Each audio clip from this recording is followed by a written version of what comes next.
He was one of the most distinctive faces and voices in all of classic Hollywood. Born Laszlo Lowenstein in what is now Slovakia, Peter Lorre's journey to stardom was anything but ordinary.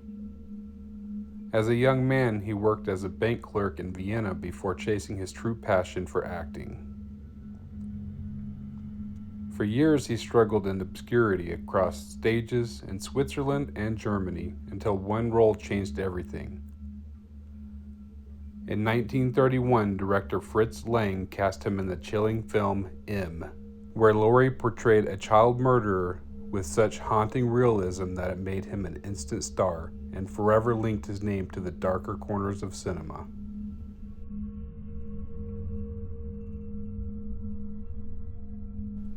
But Lorre's success in Germany was short-lived.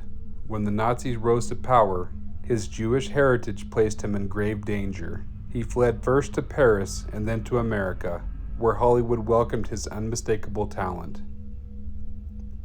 His first American role came in Crime and Punishment, and soon he became a familiar face in some of the most iconic films ever made, The Maltese Falcon and Casablanca. In between, he found fame as the clever detective Mr. Moto, starring in a string of popular films that showcased both his wit and intensity. Ironically, while Lorre escaped the Nazis, they didn't forget him. In 1938, footage of his performance in M was used in the vile propaganda film The Eternal Jew, twisting his image to promote their hateful message after World War II.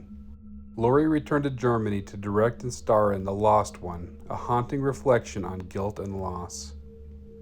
It earned him critical recognition, but it would be his last major film in his homeland. He made history as the very first James Bond villain, playing Le Chiffre in the television adaptation of Casino Royale, long before Sean Connery made 007 a cinematic icon. He appeared in two classic sci-fi submarine films, 20,000 Leagues Under the Sea and Voyage to the Bottom of the Sea. Lorre also shared the screen 5 times each with Vincent Price and Humphrey Bogart. Peter Lorre was one of those unforgettable actors whose presence could make any scene feel both eerie and fascinating. He starred in Mad Love, The Beast with Five Fingers, Edgar Allan Poe's The Raven, and Alfred Hitchcock's The Man Who Knew Too Much. Of course, Peter Lorre's career went far beyond just these masterpieces. He appeared in too many great films to name them all. I personally love the artwork on these classic horror films. Off-screen, Lorre's life was complex.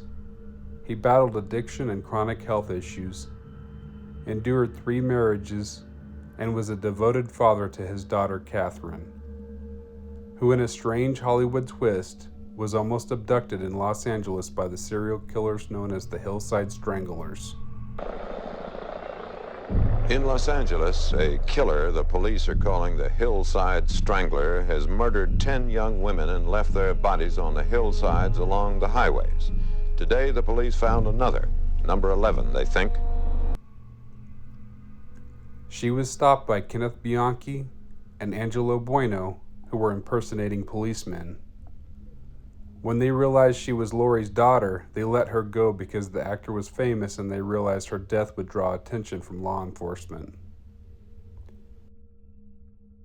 She did not discover that they were killers until after they had been arrested.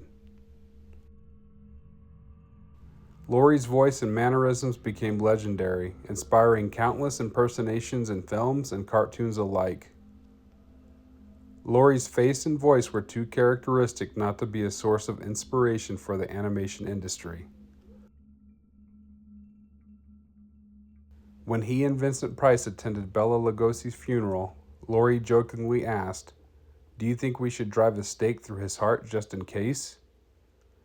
Vincent Price would later deliver Lorre's eulogy in 1964 after the actor passed away from a stroke at the age of 59.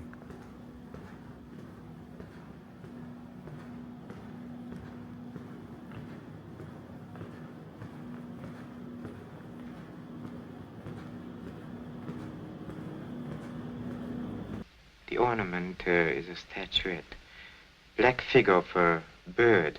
I am prepared to pay on behalf of the figure's rightful owner the sum of $5,000 for its recovery. I am prepared to promise that, what is the phrase? No questions will be asked. Who are you? I am Rollo, the knife thrower. No. Rollo died in the guillotine. Yes.